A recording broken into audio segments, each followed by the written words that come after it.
Welcome guys GK MCQs MK channel में आपका बहुत बहुत स्वागत है। सब्सक्राइब कीजिए जीके एमसीक्यूज एमके चैनल को और पाए रोजाना multiple choice question. So guys आज के इस वीडियो में हम डिस्कस करने वाले हैं डी और ए ब्लॉक के तत्व। ठीक है, कंपटीशन एग्जाम में क्वेश्चन बनता है डी ब्लॉक से भी और ए ब्लॉक से भी। ठीक है, तो उनके कुछ मल्टीपल चॉइस क्वेश्चन हम डिस्कस करने वाले हैं। पी ब्लॉक हम पिछले वीडियो में डिस्कस कर चुके हैं और हम चैप्टर वाइज चल रहे हैं। ठीक है, तो पहला क्वेश्चन है आपका, एक संक्रमण तत्व X का +3 ऑक्सीकरण अवस्था में इलेक्ट्रॉनिक विन्यास ऑर्गन 3d5 है, इसका परमाणु क्रमांक क्या है। गाइज मैं आपको बता दूं, ये जो इलेक्ट्रॉनिक विन्यास है सबको आना चाहिए। किसी भी तत्व का इलेक्ट्रॉनिक विन्यास आपसे पूछा जा सकता है। ऑर्गन का, हाइड्रोजन का, ऑर्गन हो गया, कैल्शियम हो गया, मैग्नीशियम हो गया, फेरस हो गया, सबका इलेक्ट्रॉनिक विन्यास सिंपल सी बात है, निकालना आना चाहिए। बस याद नहीं करना है, बस निकालना आना चाहिए। क्योंकि आपकी आवर्त सारणी में तो बहुत सारे तत्व है, किन किन का याद रखोगे, तो आपको निकालना आना चाहिए इलेक्ट्रॉनिक विन्यास। तो किन किन को आता है अच्छी बात है, जिनको नहीं आता है तो कमेंट बॉक्स में लिख देना, मैं सिखा दूंगा आपको निकालना। ये क्वेश्चन पढ़ के आपको बताना है इसका आंसर क्या है। हमने पढ़ लिया इलेक्ट्रॉनिक विन्यास है, इसका परमाणु क्रमांक क्या है। परमाणु क्रमांक आपको बताना है जी, 25, 26, 27, 24। राइट ऑप्शन क्या होगा, देखो पहले आपको टिक लगाना है, इससे क्या होगा आपकी प्रैक्टिस अच्छी होगी। और जितनी भी गलतियां करो यहाँ पर करो, बट आपके कंपटीशन एग्जाम में गलतियां मत करना। सिंपल आपने टिक लगा दिया होगा। इसका राइट ऑप्शन हो जाएगा ऑप्शन सेकंड। ठीक है, 26। जिनका सही था बहुत बहुत धन्यवाद। अब चलते आगे की ओर। आपका अगला सवाल है आपकी कंप्यूटर स्क्रीन पे, मोबाइल स्क्रीन पे, कौन बनेगा करोड़पति। ठीक है, सिलेक्शन हो गया तो और क्या है, बनोगी सही। कॉपर का इलेक्ट्रॉनिक विन्यास 3d9 है। राइट, कॉपर का इलेक्ट्रॉनिक विन्यास 3d9 है, जबकि कॉपर का 3d10 होता है। निम्नलिखित में से कौन सा सही है। कॉपर अधिक स्थायी है, कॉपर सेकंड कम स्थायी है, कॉपर फर्स्ट तथा सेकंड समान रूप से स्थायी है, कॉपर फर्स्ट तथा सेकंड का स्थायित्व कॉपर लवणों की प्रकृति पर निर्भर करता है। कॉपर सेकंड का इलेक्ट्रॉनिक विन्यास 3d9 है, जबकि कॉपर फर्स्ट का 3d10 होता है। कौन सा सही है आपको बताना है। और गाइज ये जो क्वेश्चन है आपके लाइफ टाइम काम आएगा, ज़िंदगी भर काम में आएगा। आप कोई सा भी एग्ज़ाम दो, हर जगह आपको क्वेश्चन मिलेंगे। तो बहुत इंपॉर्टेंट है। और वीडियो को शेयर किया करो ताकि सभी स्टूडेंट का भला हो सके। आपने कर दिया होगा टिक। इसका जो राइट ऑप्शन है फर्स्ट वाला, यानी कि कॉपर सेकंड अधिक अस्थायी है। चलते आगे और क्वेश्चन है, कुछ संक्रमण तत्वों की धात्विक त्रिज्याएं नीचे दी गई है, इनमें से किस तत्व का घनत्व सर्वाधिक होगा। तत्व फेरस, कोबाल्ट, निकल, कॉपर। धात्विक त्रिज्या आप देख सकते हो 126, 125, 125, 128। फेरस, निकल, कोबाल्ट, कॉपर, किस तत्व की का घनत्व सर्वाधिक होगा आपको बताना है। टिक लगा दिया होगा आपने, बेसिकली इंटेलिजेंट स्टूडेंट हो आप। राइट ऑप्शन हो जाएगा इसका कॉपर। ठीक है, इसका घनत्व अधिक होता है। अगला क्वेश्चन है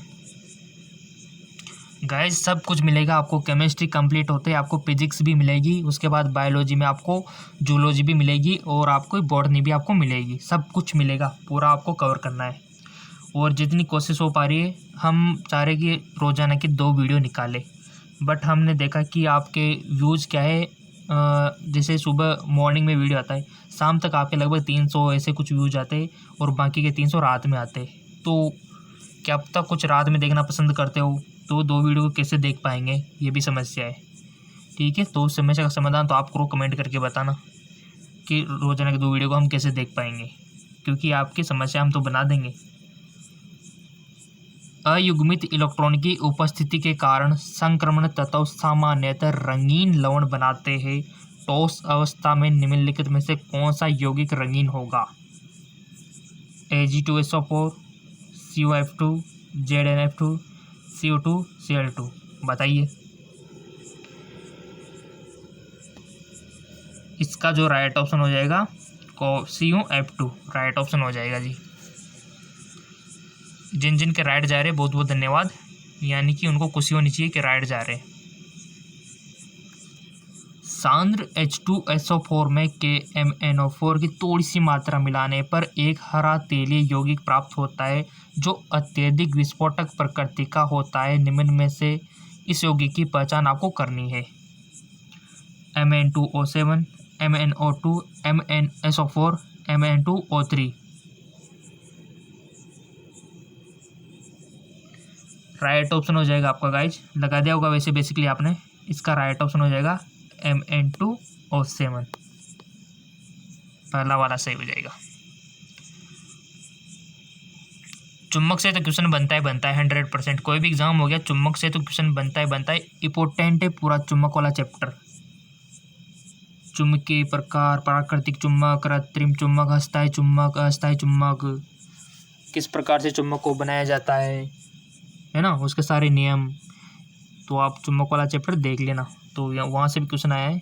तत्वों की चुम्बकीय प्रकृति अयुग्मित इलेक्ट्रॉनों की उपस्थिति पर निर्भर करती है। उस संक्रमण तत्वों के विन्यास की पहचान कीजिए जो उच्चतम चुम्बकीय आघूर्ण प्रदर्शित करता है। यहाँ पर दिया हुआ है 3D7, 3D5, 3D8, 3D2। बताओ। सो गाइज इसका राइट ऑप्शन हो जाएगा 3D5, ऑप्शन सेकेंड। जिनका सही था वो धन्यवाद आपको, जिनका गलत था उनको ये सज़ा दी जाती है कि इस वीडियो को 5 से 6 बार देखो।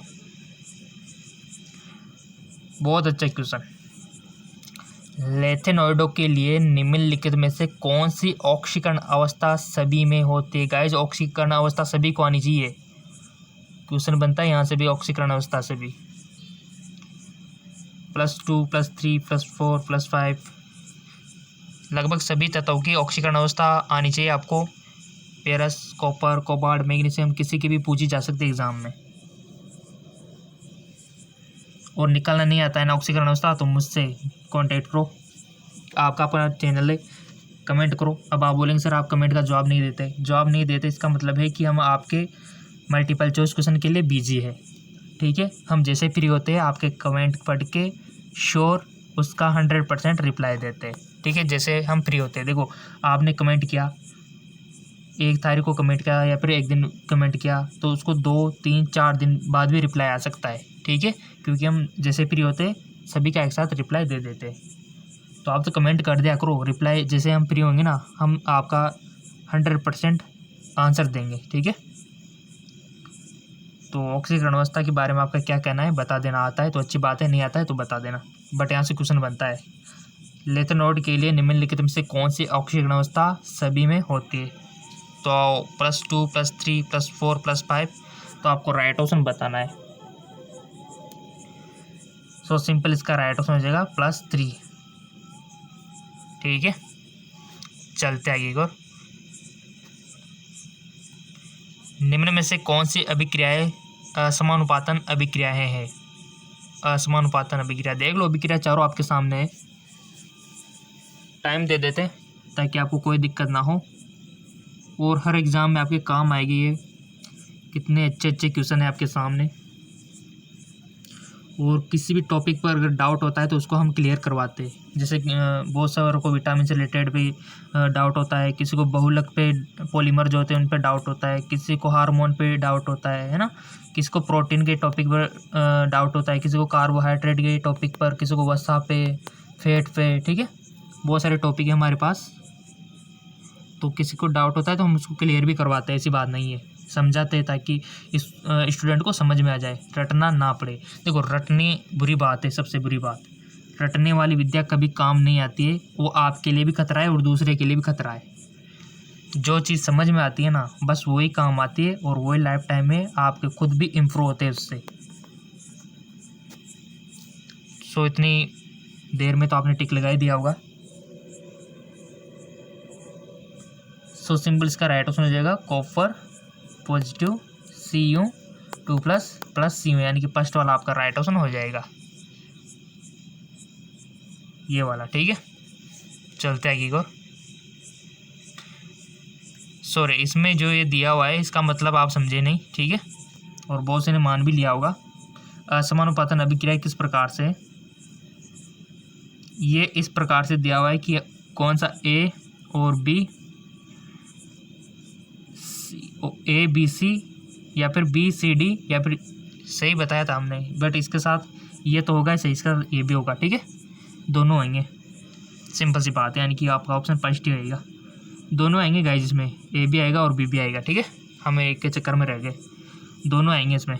चलते आगे और रोजाना मिलते रहेंगे क्वेश्चन की, आप फिक्र मत करो, रोजाना एक दिन भी एब्सेंट नहीं होगा। आपको तो बस क्या करना है, सब्सक्राइब करके बेल आइकन पर प्रेस कर देना है, समझो आपका एडमिशन हो गया फ्री में, और रोजाना आपको मल्टीपल चॉइस क्वेश्चन मिलेंगे फ्री ऑफ कॉस्ट। और ऐसे कोरोना वायरस में, लॉकडाउन में तो घर पे पढ़ना है, ठीक है, तो हम उसको ध्यान में रखते हुए आपको पढ़ा रहे हैं ताकि आपके एग्ज़ाम की तैयारी होती रहे। पहला क्वेश्चन है, जब KMnO4 विलयन को ऑक्जेलिक अम्ल विलयन में मिलाया जाता है तो प्रारंभ में इनका विरंजीकरण धीमा होता है, परंतु कुछ समय बाद यह तात्क्षणिक हो जाता है, क्योंकि उत्पाद के रूप में CO2 बनती है, अभिक्रिया ऊष्माक्षेपी है, MnO4 अभिक्रिया को उत्प्रेरित करता है, Mn2+ स्व उत्प्रेरक के रूप में कार्य करता है।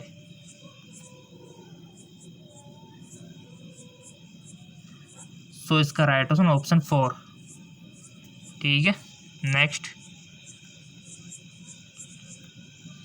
एक्टिनोइड श्रेणी में 14 तत्व है, निम्नलिखित में से कौन सा तत्व इस श्रेणी का सदस्य नहीं है?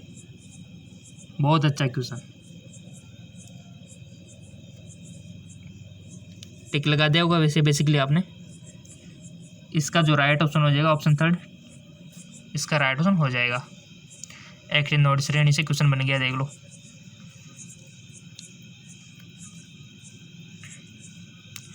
अम्लीय माध्यम में KMnO4 ऑक्सीकरण कर्मक के रूप में कार्य करता है। अम्लीय माध्यम से 1 मोल सल्फाइड आयनों के साथ अभिक्रिया करनी है तो आवश्यक KMnO4 की मोलक संख्या आपको बतानी है।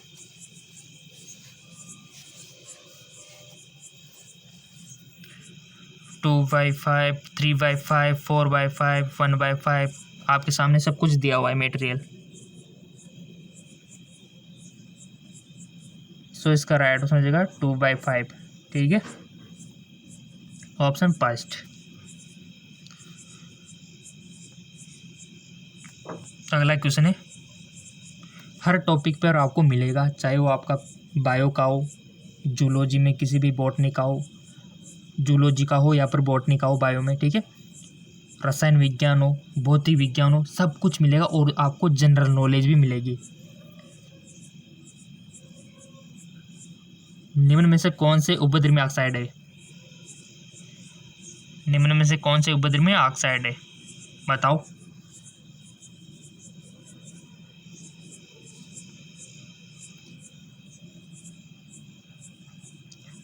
V2O5, Cr2O3, Mn2O7, CrO3, CrO, V2O5, V2O5, V2O4, बताइए जी।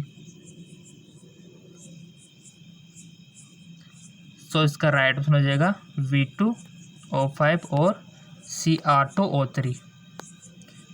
जिन जिनका सही था बहुत बहुत धन्यवाद, और जिनका देखो ईमानदारी से गलत जा रहा है ना, तो वीडियो को 2 से 3 बार देख लिया करो, आपका काम बन जाएगा, सब कुछ इजी लगने लग जाएगा आपको। और इस चैनल के सारे वीडियो आप प्रैक्टिस में लाया करो, यानी कि बहुत सारे दिन हो गए होंगे आपको देखे, तो वापस देख लिया करो उस वीडियो को, ताकि आपको रिपीट हो जाए ना, तो बेस्ट रहेगा। फिर तो आपकी ज़ुबान पे आ जाएंगे सारे सवाल, कोई भी नींदों में पूछ ले रात के 12 बजे, फिर भी आप बता दोगे कि हाँ इसका आंसर ये होगा, ठीक है। ऐसा होना चाहिए आपकी प्रैक्टिस। देखो सारा काम प्रैक्टिस का है। कोई डांसर भी होता है तो प्रैक्टिस से वो डांस सीखता है, और किसी को गाना होता है ना, वो भी प्रैक्टिस से सीखता है, यानी प्रैक्टिस बहुत अच्छी चीज़ है। उसी प्रकार आपको प्रैक्टिस की ज़रूरत होती है, जो कि हम करवा रहे हैं, ठीक है। नेक्स्ट, गैंडोलियम 4F श्रेणी का तत्व है।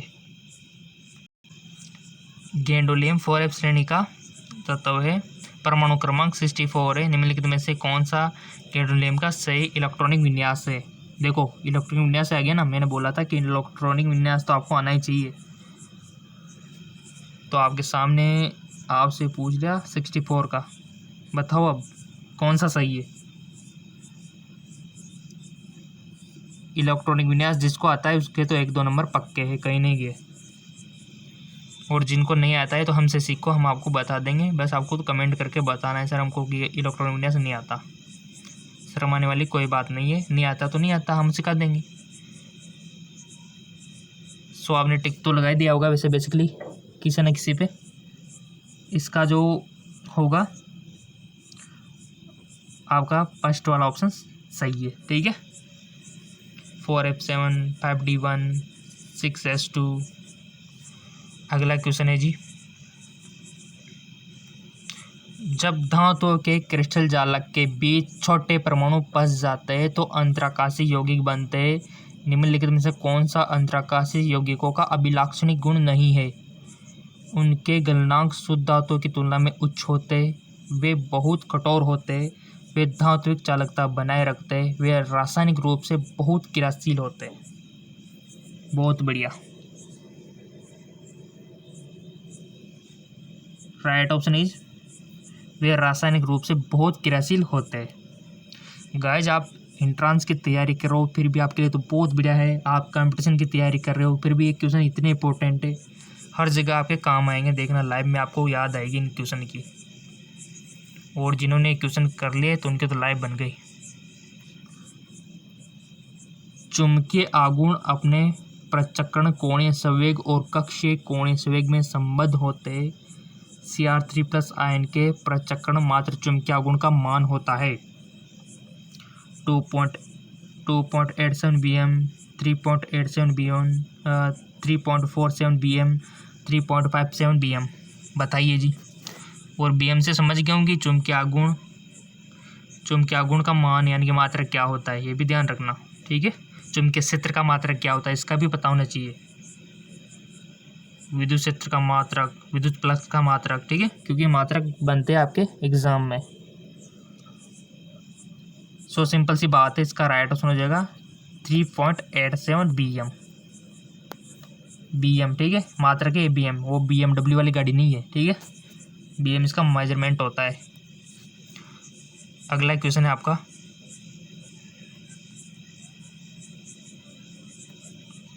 सारे माध्यम में KMnO4 ऑक्सीकरण क्रमक के रूप में कार्य करता है। जब सारे KMnO4 की अभिक्रिया कैसे कराई जाती है तो आयोडाइड आयन किसके ऑक्सीकृत होता है? I2। यहाँ पर दिया हुआ है आपके सामने चारों ऑप्शन। और गाइज आप फॉलो किया करो इंस्टाग्राम पे, फेसबुक पे, ठीक है। हमारी इंस्टाग्राम फेसबुक का लिंक नीचे दिया हुआ है ताकि वहाँ पर भी कुछ इन्फॉर्मेशन मैं आपको देता रहूँ टाइम टू टाइम। कोई भी क्वेश्चन नहीं आता है, जैसे कि अभी कोरोना के क्वेश्चन बनेंगे उसके भी मैं वहाँ पर आपको पोस्ट डाल दिया करूँगा, क्योंकि सब चलाते होंगे इंस्टाग्राम फेसबुक। तो लिंक मैं नीचे दे दूँगा इंस्टाग्राम फेसबुक का, तो वहाँ पर ईजिली हम क्या वहाँ पर कम्युनिकेशन अच्छा हो पाएगा। लगा दिया वो टिक, सिंपल सी बात है। ऑप्शन 3 इसका राइट ऑप्शन हो जाएगा जी। नेक्स्ट, निम्न में से कौन सा कथन सही नहीं है? बताइए जी। कॉपर अम्लों से हाइड्रोजन मुक्त करता है। अपने उच्चतर ऑक्सीकरण अवस्था में मैग्नीज ऑक्सीजन और फ्लोरीन के साथ अस्थायी यौगिक बनाता है। जलीय विलयन में Mn3+ तथा CO3+ ऑक्सीकरण क्रमक होते हैं। जलीय विलयन में Ti तथा Cr2+ अपचय क्रमक होते हैं। तो इसमें कौन सा कथन सही नहीं है? अगर आपने पढ़ा होगा ना इनके बारे में बेसिकली, तो आप इजीली टिक लगा पाओगे। और आप ज़रूर पढ़ के आए होंगे 11th 12th में। राइट ऑप्शन इसका हो जाएगा कॉपर अम्लों से हाइड्रोजन मुक्त करता है। सिंपल सी बात है, सत्य है, अम्लों से हाइड्रोजन मुक्त करता है, ठीक है। अगला क्वेश्चन है जी आपका, पढ़ लो, लाइव बन जाएगी आपकी। जब, क्योंकि हर जगह डिमांड होती है पढ़ाई की, सिंपल सी बात है। आपकी मैरिज की बात आएगी फिर भी पढ़ाई आगे आएगी कि बच्चा या फिर कोई भी बच्ची, कोई भी लड़का या फिर लड़की कितनी ग्रेजुएशन है, आपका क्वालिफिकेशन क्या है, ये तो आजकल कॉमन हो गया है बेसिकली। और सबसे पहले यही पूछा जाता है। आपका जो पर्सनैलिटी डेवलपमेंट है वो भी इसी से होता है, ठीक है। कम्युनिकेशन जो स्किल डेवलपमेंट होती है वो भी इसी से होती है। यानी कि एजुकेशन बहुत कंपलसरी है गाइस वाक्य में, इसके बिना जीवन अधूरा है। तो पढ़ लिया करो, सब्सक्राइब करके बेल आइकन पर प्रेस कर दिया करो, फॉलो कर दिया करो, ताकि इसी प्रकार की नॉलेज भी आपको मिलती रहे। जब SN2+ लवणों में अम्लीकृत K2CR2O7 विलयन मिलाया जाता है तो SN2+ परिवर्तित हो जाता है। ऑप्शन आपके सामने दिए हुए हैं स्क्रीन पे। राइट ऑप्शन इसका SN4+, ऑप्शन थर्ड। अगला क्वेश्चन है, और गाइज रोजाना मल्टीपल चॉइस क्वेश्चन लेकर आना छोटी मोटी बात नहीं है आपके लिए, क्योंकि आप लोगों का प्यार दिख रहा है, इसलिए हम रोजाना, आपने भी नोट किया होगा कि रोजाना 8 से 9 बजे के बीच हर सुबह MCQs हम आपको मिल जाता है। तो ये तो आप लोगों का प्यार है। हम अपना काम बाद में करते, पहले हम स्टूडेंट की सोचते हैं कि उनको वीडियो देना है। तो फॉलो करने में आपका कुछ नहीं जा रहा, आपका ही फ़ायदा है। मैग्नीज की फ्लोराइड में अधिकतम ऑक्सीकरण अवस्था +4 MnF4 होती है, परंतु ऑक्साइड में अधिकतम ऑक्सीकरण अवस्था +7 होती है। बहुत अच्छा क्वेश्चन। और गाइज एक बार क्या है तो 5-6 बार बन चुका है क्वेश्चन इंट्रांस एग्जाम में, ठीक है। ऑक्सीकरण अवस्था पूछी गई थी वहाँ पे, ठीक है, किसकी, मैग्नीज की। बहुत सारे कंफ्यूज हो गए। बता दो गाइज। फ्लोरीन ऑक्सीकरण से अधिक विद्युत ऋणात्मक होता है। फ्लोरीन में D कक्षक नहीं पाए जाते। फ्लोरीन निम्न स्तर से ऑक्सीकरण अवस्था को प्रदर्शित करता है। संयोजी यौगिक में फ्लोरीन केवल एकल बंध बनाता है। राइट ऑप्शन क्या होगा? रटना नहीं, समझना है। क्वेश्चन समझो। क्वेश्चन में कोई भी दिक्कत आती है तो कमेंट कर दिया करो, ठीक है। कोई दिक्कत तो लगा दो टिक। बहुत सारों ने लगा दिया होगा वैसे। राइट ऑप्शन इसका हो जाएगा लास्ट वाला, यानी कि ऑप्शन 4, यानी कि सहसंयोजी यौगिक में फ्लोरीन केवल एक बंध बना सकती है, जबकि ऑक्सीजन 2 बंध बनाती है, ठीक है। अगला क्वेश्चन है, यद्यपि जैकोनियम 4D संक्रमण श्रेणी में संक्रमण तत्वों से क्वेश्चन बनता है। संक्रमण तत्व भी याद रखना, 4D संक्रमण श्रेणी में तथा हैफनियम 5D संक्रमण श्रेणी से संबंध रखता है, फिर भी यह समान भौतिक और रासायनिक गुणधर्म प्रदर्शित करता है, क्योंकि दोनों D ब्लॉक से संबंधित है, दोनों में इलेक्ट्रॉन की संख्या समान है, दोनों की परमाणु त्रिज्या समान है, दोनों आवर्त सारणी में के एक ही वर्ग से संबंध रखते हैं। तो इसका राइट ऑप्शन थर्ड वाला हो जाएगा, दोनों की परमाणु त्रिज्या समान है, ठीक है। नेक्स्ट, कितने अच्छे अच्छे क्वेश्चन है गाइस, रोजाना मिलते रहेंगे। बस आपको तो सब्सक्राइब करके बेल आइकन पर क्लिक करना है। बेल आइकन आता है यूट्यूब में, ठीक है। KMnO4 की ऑक्सीकरण अभिक्रियाओं में माध्यम को अम्लीय बनाने के लिए HCl का प्रयोग क्यों नहीं किया जाता? HCl और KMnO4 दोनों ही ऑक्सीकरण क्रमक जैसा व्यवहार करते हैं। KMnO4 HCl को Cl2 में ऑक्सीकृत कर देता है, जो कि एक अम्लीकृत क्रमक है। KMnO4 HCl की अपेक्षा एक दुर्लभ ऑक्सीकरण क्रमक है। HCl की उपस्थिति में KMnO4 अपचय क्रमक की तरह व्यवहार करता है। टिक लगा दिया होगा वैसे आपने। इसका जो राइट ऑप्शन हो जाएगा ऑप्शन सेकंड, KMnO4 HCl को Cl2 में ऑक्सीकृत कर देता है, जो कि एक ऑक्सीकरण क्रमक है। तो आपके कितने क्वेश्चन सही थे 21 में से, वो तो आपको पता है ईमानदारी से। और इस चैप्टर से D और F से किस प्रकार से MCQs बनेंगे वो भी हम यहाँ पर देखेंगे, ठीक है। तो चलिए देखते हैं किस प्रकार से क्वेश्चन बन सकते हैं। सो गाइज, अगर हम बात करें D और F ब्लॉक तत्वों से किस प्रकार से MCQs बन सकते हैं, तो देखिए गाइज MCQs का क्या है, वो कैसे भी बन सकते हैं। जैसे कि आप यहाँ पर देख पा रहे हो कि संक्रमण तत्व और आंतरिक संक्रमण तत्व। तो आपसे ये भी पूछा जा सकता है कि संक्रमण तत्व कौन से वर्ग वाले को बोलते हैं। सिंपल सी बात है कि वर्ग आपको पता ही है 15। एंड आंतरिक संक्रमण तत्व किनको बोलते हैं? D F ब्लॉक के तत्वों को, यानी कि D ब्लॉक के तत्वों को संक्रमण तत्व बोलते हैं और F ब्लॉक वाले को आंतरिक संक्रमण तत्व बोलते हैं। बट ये बहुत सारों को पता ही नहीं है। तो याद रखना है कि डी वाले को तो हम संक्रमण बोलते हैं और एफ वाले को आंतरिक संक्रमण तत्व बोलते हैं। ठीक है, लेंथेनॉइड और एक्टिनॉइड कहलाते हैं, कौन कहलाते हैं, सब कुछ यहाँ पर दिया हुआ है। तो ऐसी बेसिक चीज़ें तो आपको पता रखनी है गाइस। ठीक है, ये देखिए। अब चलते आगे को और कहाँ से बन सकता है वो हम देख लेते हैं।